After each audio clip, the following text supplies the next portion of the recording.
Suspense.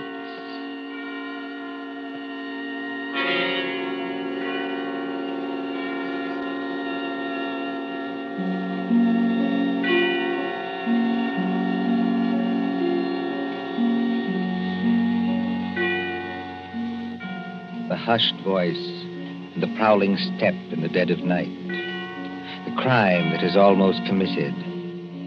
The stir of nerves at the ticking of the clock. The rescue that might be too late, or the murderer who might get away. Mystery and intrigue and dangerous adventure. We invite you to enjoy stories that keep you in suspense. For Suspense, tonight we present The Body Snatchers by John Dixon Carr.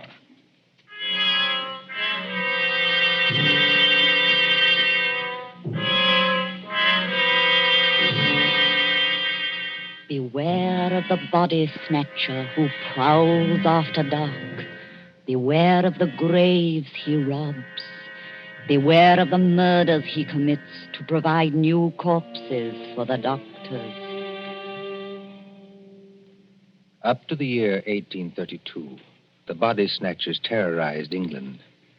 According to the law, only 4 bodies a year could legally be supplied to the surgeons for anatomical study. And even these were a monopoly granted to the Barbers and Surgeons Company of London. But the study of surgery had to go on.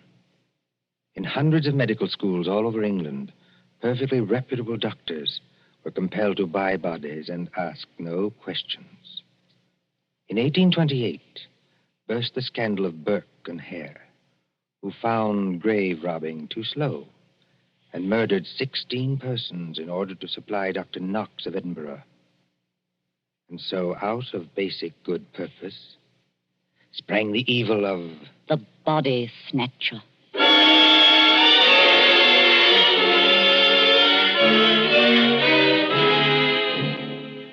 Turn back the clock now to a cold night just 110 years ago.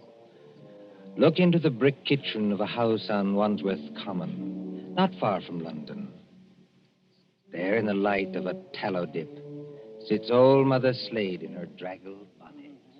What's a keeping 'em? 2 hours. 2 mortal hours by the Dutch clock. And they're not here yet. Mother Slade? The graveyard not half a mile off. And once I thought I heard church bells ring.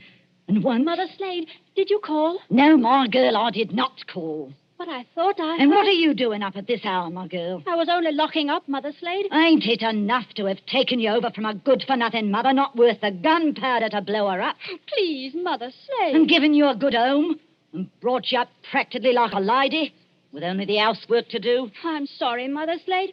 Only I wish you wouldn't talk like that about me own mother. And what do you do, Peggy Lester? You stop up until this hour.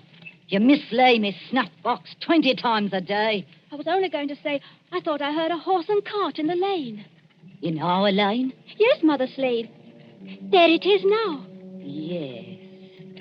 Easy, my dears. Drive easy with the merchandise. The doctors don't like it if you bump the merchandise. Merchandise, Mother Slade? What's that? I'll tell you what it is, my girl. I didn't mean anything, Mother Slade. It's your Uncle Matt and your cousin Rob are coming home from their business. That's what it is. You hear that, Peggy Lister? I didn't mislay your snuff box. It's on the table. And if you don't want me to take my fingernails to you instead of a strap, you get on up to bed this minute, do you? Yes, Mother Slade. I'm a-coming, my dears. Don't be impatient. I'm a-coming. Nasty dim light this candle gives. Oh, old Mother Slade has got the rheumatics so cruel she can hardly move. Just pull back the bar, open the door. Well, Matt, did you get it? Did we get it? Strike me blind, but that's a good one, ain't it, Rob? Stir the gad, can't you? Get inside and close the door. They ain't after you. Ain't they? Can't you hear anything? I thought I heard church bells. More like a perishing funeral bell, if you asks me. Take it easy, Rob. Take it easy. We've shaken them off. Have we? I wish I was as certain as some people. The spades and sack is still in the cart. Let 'em stay. Who's a-coming to find 'em? Then you didn't get it after all, you six-skull pair of... Now, don't you start a-blaming us. Now, you shut your potato trap, Mother Slade, or Matt'll make you shut it. What happened? I'll tell you what happened. We was too quick, that's what. The girl was only buried this afternoon. The sooner the better, my dear. What's the good of the merchandise if it ain't fresh, eh? You hold your noise and listen. We left the horse and cart outside, like we always do. We creeps up to the lich gate of the churchyard. Walk softly, Matt. Walk softly, Rob, in your oily beaver hats and neckcloths, under the starlight and the white frosted elms. Take care of the graves, too. Spring guns may be set in some of them to protect the dead from marauders. And if the coffin is one of those new iron ones, all your labor will be in vain. Open the gate softly. Don't make such a bloody row with them shovels. I can't help it. I'm loaded down with all this stuff. Oh, and who'll do all the work when we do get there? I will. Matt, Aye? listen. I can't hear nothing except your teeth are chattering. Matt, there's other people besides us in this here churchyard. Aye, 200 or 300 deaders. But they won't bother us. I means living people. Don't talk soft. Somebody's got a dark lantern. I seen it flash past the gravestones. Oh? Where? Can't you see it now? It's a-coming straight toward us. Yes, I see him. Come on. They've seen us, Matt.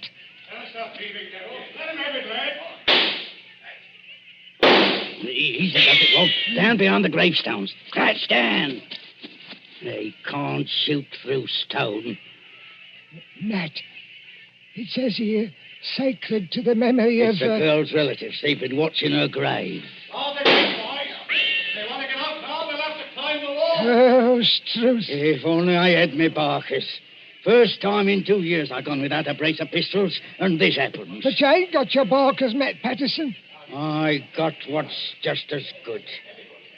Give me a shovel. What are you going to do? Charge 'em. This here shovel's got a nice edge. Are you daft? They'll have to take time out to reload, won't they?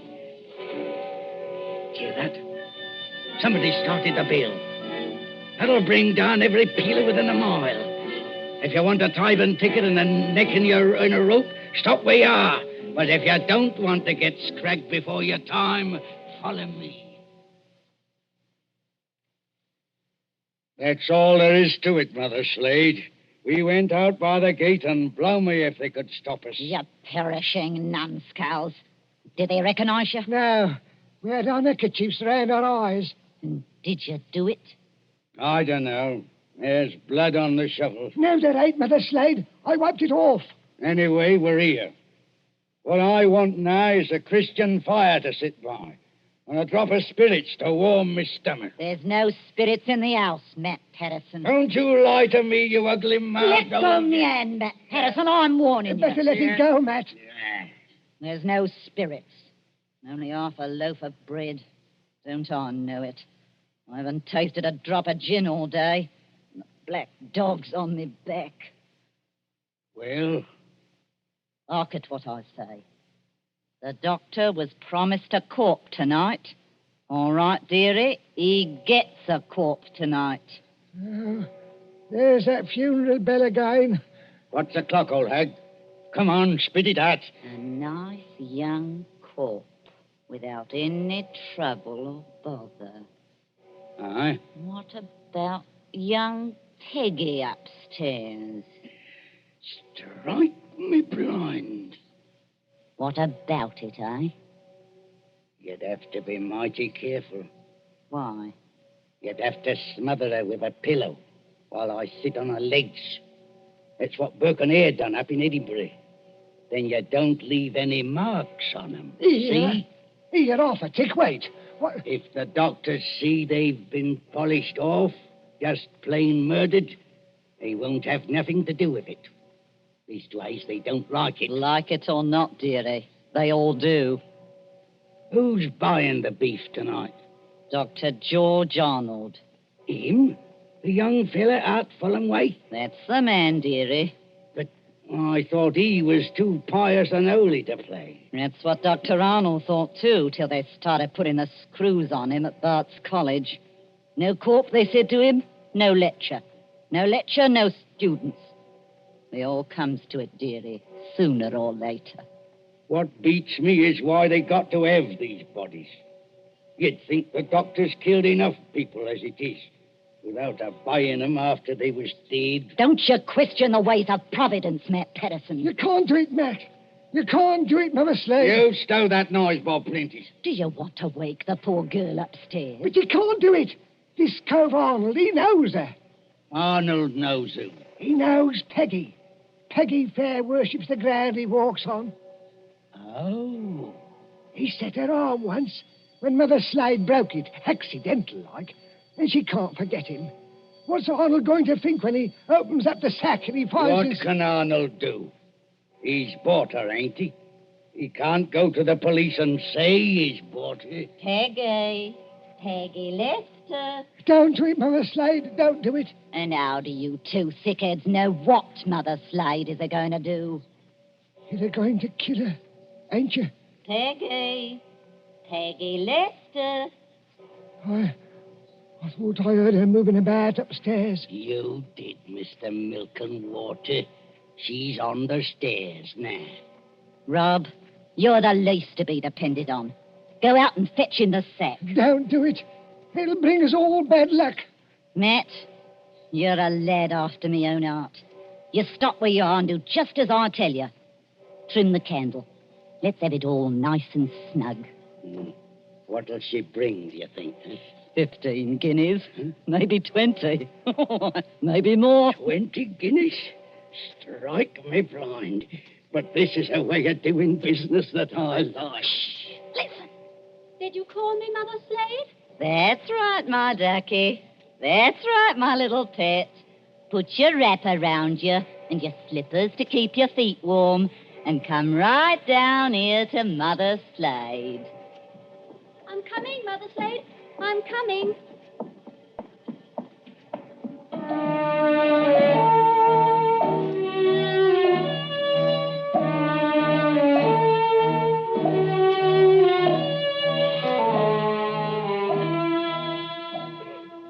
Who in those times would be a surgeon and still be an honest man? At that drugged hour of the night, look into the sitting room of a spacious house. Many candles are still alight there, though they have burned down nearly to their silver sockets. There is Chinese paper on the walls and a turkey carpet underfoot. In front of the fire, now almost out, sits Dr. George Arnold with his bottle green coat and heavy hair.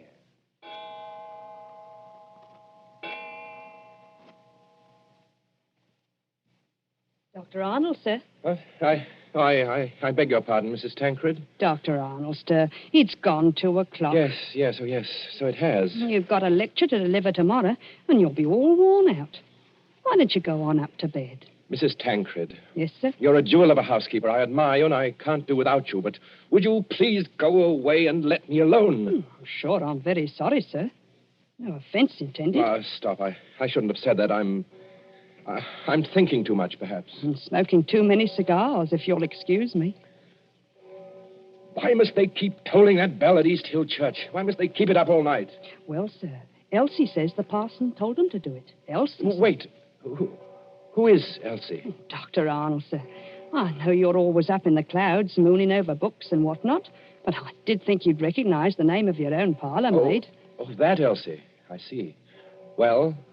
Elsie says it's because of the murder in the churchyard. What murder? 2 resurrection men. Body snatchers, sir.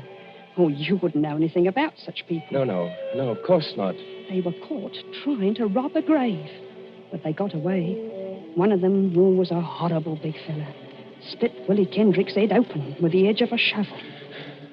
Is anything wrong, sir? No, not exactly. Well, I thought for a second, seeing how you looked. Did they get the body? Yes, sir. It was Willie Kendrick. His head was split open with a shovel. No, I mean, did these resurrection men get what they were after? No, sir. Thank God. Oh, you may well say that, Doctor. Well, I wasn't exactly speaking in the religious sense, but never mind. Well, Elsie says there are what she calls peelers all over the place. Peelers? Yes, these new policemen. After Sir Robert Peel. And somebody from the new detective police that they're using instead of the Bow Street runners. Well, Mrs. Tancred, I'm going to smoke one more cigar, and then I'm going to bed. Very good, sir. You see, sometimes you give orders, then it's too late to recall them. Whatever the medical practice is, you can't look your conscience in the face afterwards. Then, I can't tell you how or why, a miracle comes along and saves you, and you're free, What was that? Sounds like a horse and cart in the drive, sir. Mrs. Tancred. Yes, Doctor? Will you please go upstairs? Now, make haste. Well, if it's visitors, sir, or even a patient... Mrs. Tancred, you heard my instructions. Obey them. Sir, there's the front door Yes, bell. I heard it. For the last time, go away. I will admit whatever visitors we have. Yes, sir.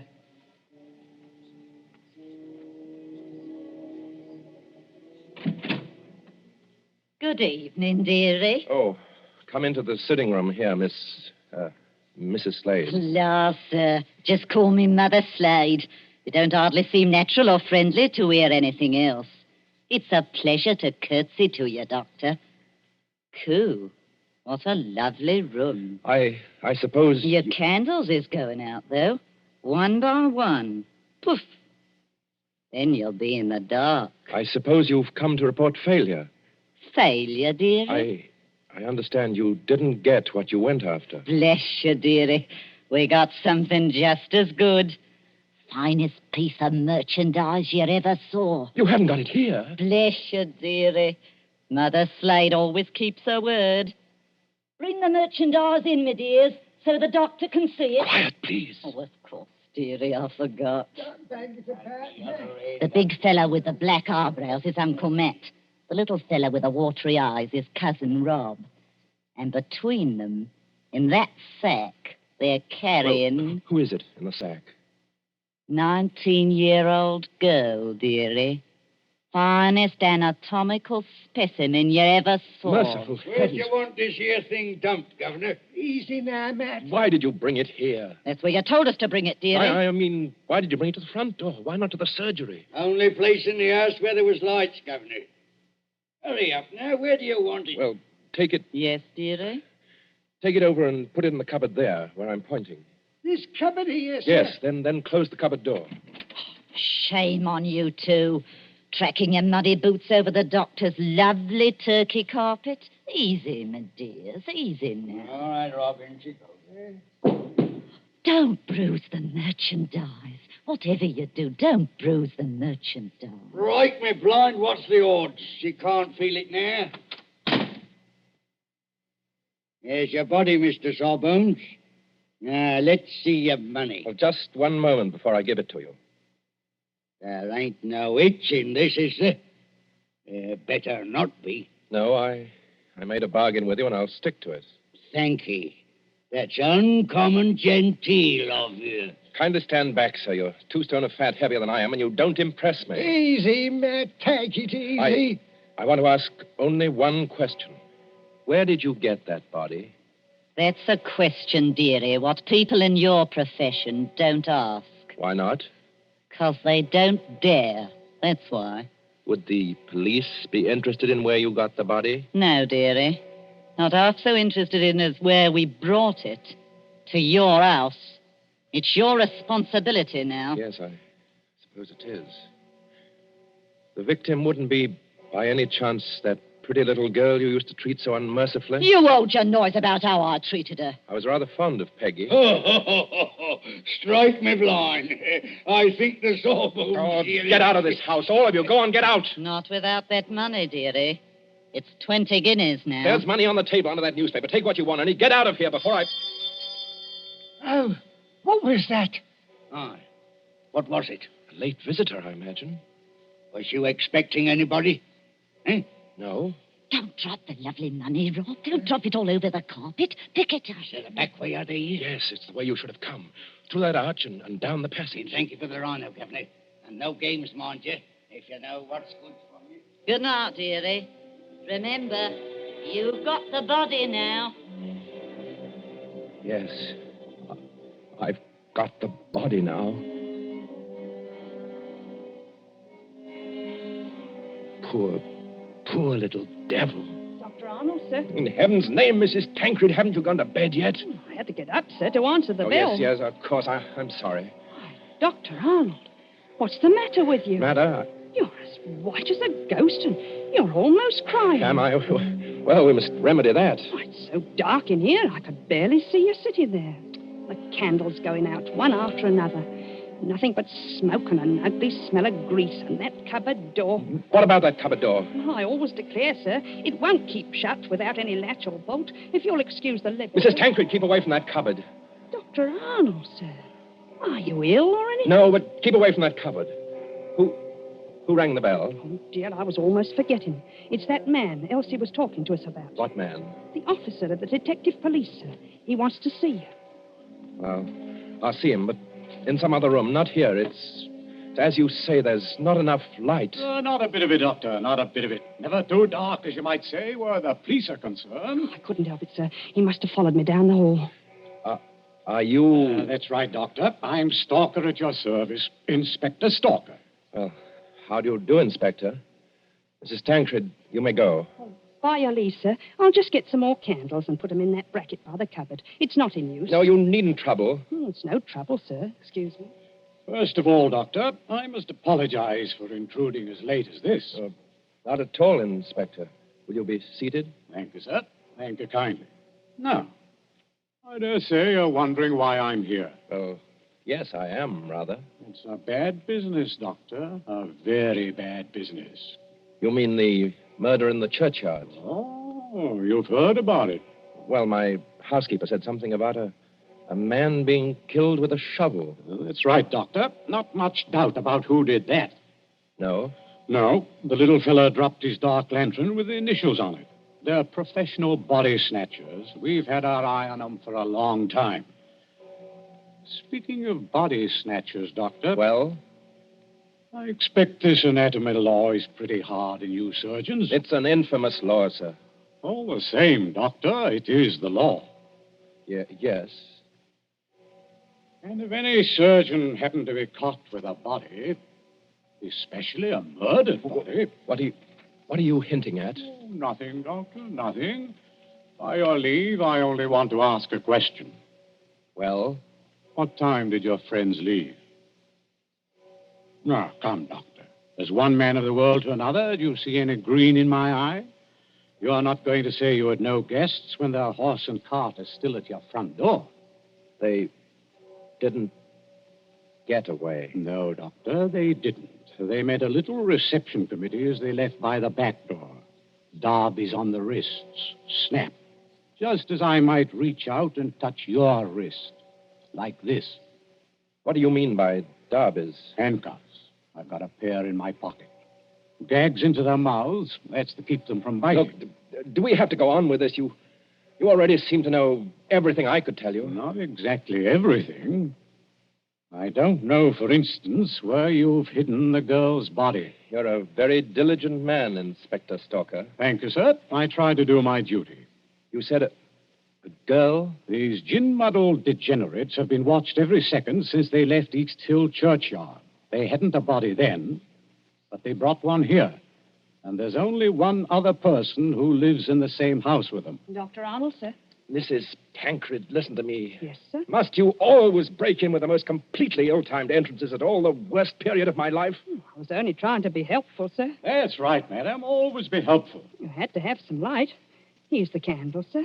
5 of them, in a big candelabrum. We can hang them in the bracket. Ma'am, hold up that light. Hold it high. Really, sir? I'm not in the habit of being spoken to as Hold it high, I tell you. Do as the inspector tells you, Mrs. Tancred. This is a very fine carpet you've got here, Doctor. Yes, others have admired it tonight. But it oughtn't to have footprints on it. Muddy footprints. Footprints leading from the door, past the sofa, past the hearth, over To that cupboard. Quite correct. I think that's done it, Dr. Arnold. I think it has, Inspector Stalker. We couldn't have proved anything against you for that churchyard business, but this... Let me open Bluebeard's cupboard, Inspector. Let me be the first to show you what's inside. You wanted a certain body. It appears you've come to the right place. Now, look. Lord Almighty. I'm the body, Mr. Police. Standing up, I'm very much alive. And I'm wearing a nice new dress that the doctor gave me. But I gave you. Don't say anything. Please don't say anything. Stop a bit, miss. Aren't you Peggy Lester? Yes. Just because the doctor has to be so terribly respectable and a girl who's fond of him has to come here in secret. Wait a minute, everybody. Peggy Lester, you're lying. I am not lying. So that's it.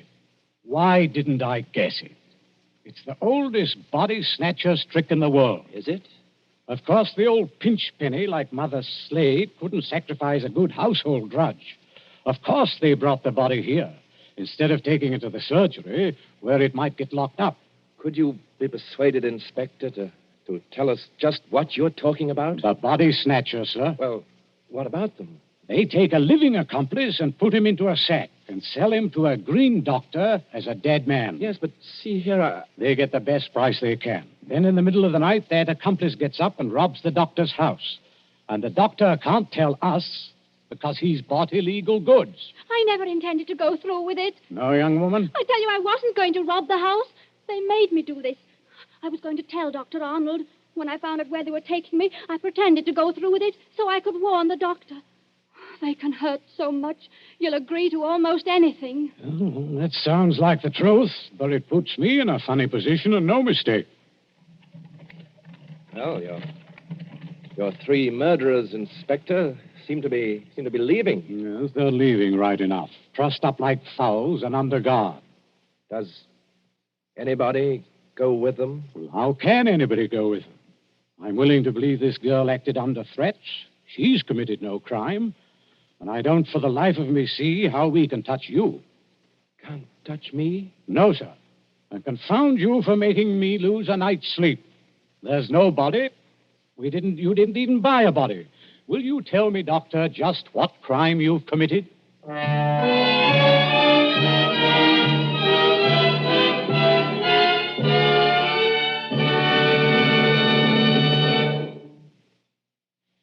And so ends The Body Snatchers, a story of London at midnight, 100 years ago.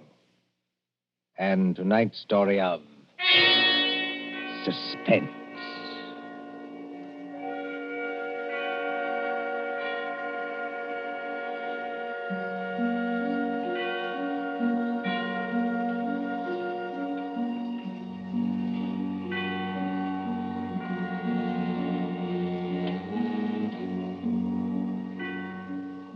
Columbia presents these tales of mystery and intrigue and dangerous adventure for your relaxation and enjoyment. Next Tuesday, there will be another in this series. Same hour, 9:30 Eastern Wartime.